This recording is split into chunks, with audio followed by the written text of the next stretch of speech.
Hello lovely people, welcome back to my channel. I hope you are all well. Also welcome to the paid extra, which is the rain. Literally, the rain has been on and off for the whole day and it's on right now. But welcome back to my channel, I hope you are all well. It's been a few weeks. Things came up, life got in the way, mental health wasn't the best, but I thought I'd come back with a new video today. The day this video goes live is the day of the Tony Awards in America. I like to predict the Olivier Awards, even though my knowledge of what's in London theatre and Olivier-ness isn't always the best. But when it comes to Broadway, it's even worse. So I was like, you know what, we're not going to predict. Instead, we're going to talk about some previous Tony nomination / winners of the Best Musical, Best New Musical / Best Revival. And talk about ones that I think should pretty much come back or come to the UK in some shape or form.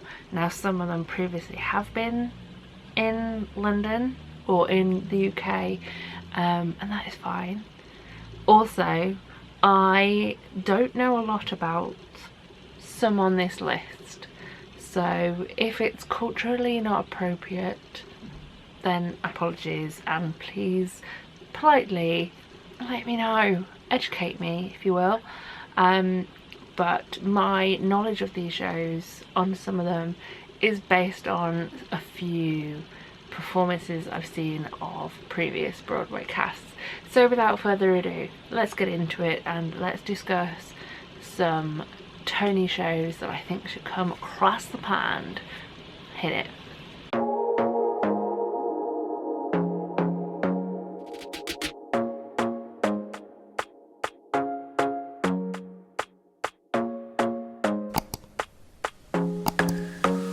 Firstly, apologies for the across the pond thing. I felt icky doing it. So let's move on. Starting with the 1962 winner of Best Musical and also 2011 Revival nomination, How to Succeed in Business Without Trying. Two reasons why I think this should come back. The music and the lyrics are by the same person who did the music and lyrics for Guys and Dolls. We all know my Guys and Dolls obsession, and so we're just going to move on from that point. And secondly, I just would like to see what it's all about, because I don't really know a great deal about that show apart from the performance that they did for the Tonys, I'm assuming in 2012 when it was up for Best Revival, of Brotherhood of Man.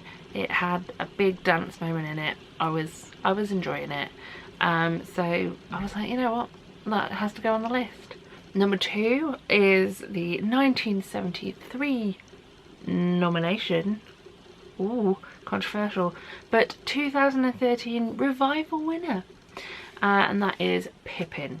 Now recently Pippin had a one night only concert, which I kicked myself I wasn't around for. Actually, I lie, I was in work, because all concerts in London have to be on a Monday or Sunday night. Ooh, it drives me insane. However, I kind of think I knew about Pippin prior to 2013 Revival on Broadway, but the Revival Broadway cast is what got me into the show. Patina Miller as player, leading player, did something to me, and I just want to see someone sing Simple Joys in the flesh. I feel like it needs to be a thing. They need to bring it back. if they've recently done a concert, surely the masses want to eat the full thing, because yeah, I feel like you enjoy a concert, especially as these stage concerts are getting more like light versions of shows, or at least the ones I've seen recently. But you want the full thing sometimes. Sometimes you want a light bite, sometimes you want a 3-course meal, you know? So that is why I put Pippin on my list. Third up, we have got the 1979 winner and multiple revival nomination. That is Sweeney Todd. Why have I put this on the list? In my head, because I've never seen an iteration of this show. Why? Because I don't like blood, guts, gore, and the idea of watching a show where people get their their throats, you know, and people go and get turned into pies. However, some reason TikTok keep putting me on like Sweeney Todd TikTok. Sweeney Todd TikTok. Wow, that's a mouthful. And I keep just hearing like little bits of the music, and I was like, could have attempted. Now people have been trying to hint that some point we may get Sweeney Todd in London. There's a few big theatres currently with spaces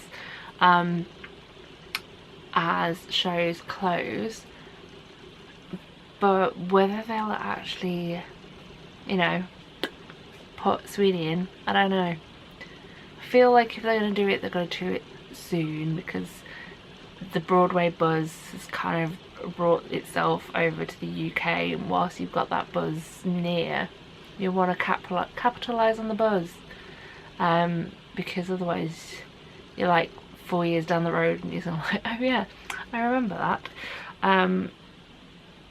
Speaking of buzz and the fact that nobody has done anything with this show since 2013, we have got my fourth on the list, which is the 1986 winner and also 2013 revival nomination of The Mystery of Edwin Drood. Now again, I did not know a jot about the show The Mystery of Edwin Drood until 2013, when I was introduced to it thanks to the delightful cast it had in that revival. I mean, if you're going to put Stephanie J. Block in a show, you've got my attention. Also in that show, I feel like there was Jessie Mueller, who is of Waitress fame. I believe Andy Carl was in that production. That cast was insane. And it drew my attention in. I just want to be in the room when that happens.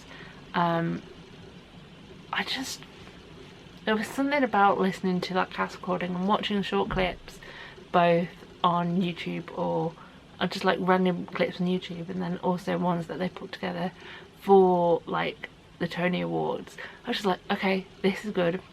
It has comedy. I just feel like as a show it would work so well in the UK. It had it just had something to it that was like, I feel like it would go so well. I've been saying it about Something Rotten for years, and it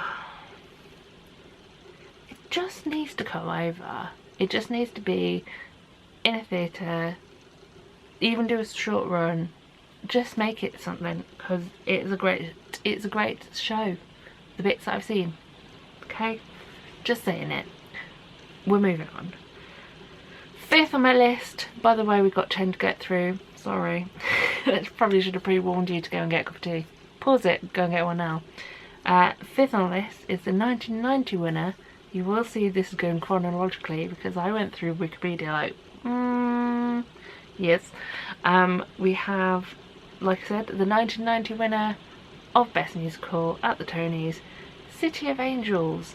Now, yes, I'm aware this came over pre-COVID, but I can't remember how pre-COVID it was. And the cast that involved was insane. Had the likes of Halle Fraser, Rebecca Traherne, Rosalie Craig, she was also in that cast. It was insane. I wasn't at the peak of my like theatre-ness to take the plunge, go and watch a Western musical, etc, etc. So I feel like it needs to come back. Also, my brain could be wrong because COVID messed everything up. My brain recollects we were supposed to get a revival of the City of Angels, and we never did.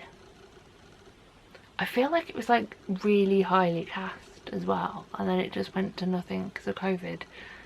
Am I wrong? Did I imagine that? Did I dream it? It's possible. But yeah, again, I don't really know a lot about it apart from the song You're Nothing Without Me. You're nothing without me. I like a big band musical. Anyway, moving on. We have the 2001 winner. I know we jumped, that's fine. We have The Producers. I just enjoy the show. It doesn't take itself seriously. It is, I was gonna say Mel Gibson, and that is incorrect. Mel Brooks. There we go. It came back into my brain. It is a Mel Brooks musical. We had one again pre-COVID in Young Frankenstein, which is an epic show and also it should be brought back. But hey ho. I just think it would be a fun show to have on. Yes, it does have the whole Hitler situation. Does that mean that it cannot come back? I don't know. I don't know people's feelings, but I do know that people are still putting on productions of The Producers. I don't know. I just feel like I would like it to come back. And this is my list, so nah. Let's skip forward because that just come in my brain from something else. The 2005 winner, Spamalot, Please and Thank You. End of discussion. I don't feel like I need to say anything else.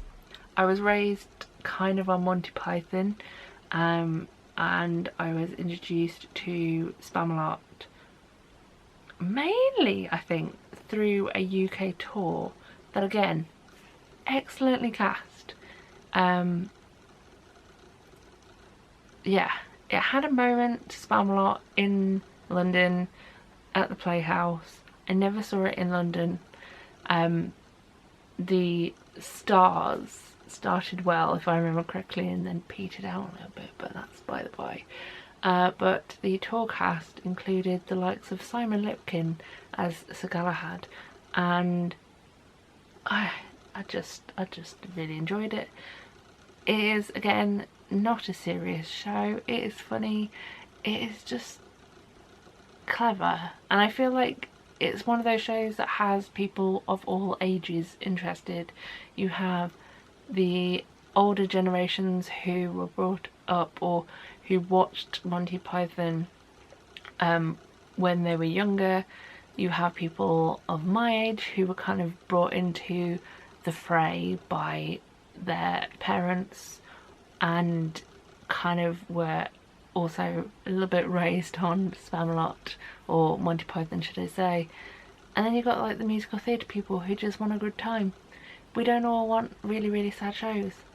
I'm currently debating, or I'm putting in place a theatre show weekend, and the one show that I want to go and watch needs a happy show in the evening.